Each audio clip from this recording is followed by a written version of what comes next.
Hybrid regime থেকে কি আমাদের আর আমরা কি মুক্তি পাবো না হাইব্রিড রেজিম থেকে? মানে এভাবে চলতে থাকবে।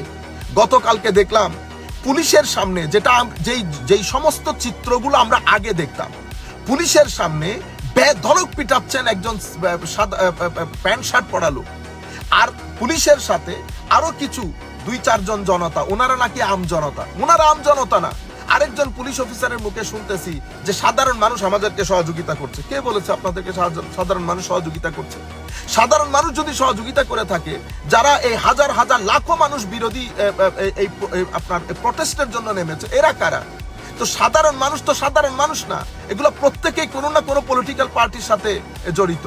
আপনারা যদি এই কাজগুলো কন্টিনিউ করেন, তাহলে জুলাই বিপ্লব তো আমরা মনে করছি এটা প্ল্যান করে জুলাই বিপ্লবের যেই চেতনা, জুলাই বিপ্লবের যেই ফলাফল, সেটা যেন মানুষের দ্বারগোড়ায় পৌঁছাইতে না পারে, এটার বিরুদ্ধে কাজ হচ্ছে। কত তো এগুলো আসতে পারে।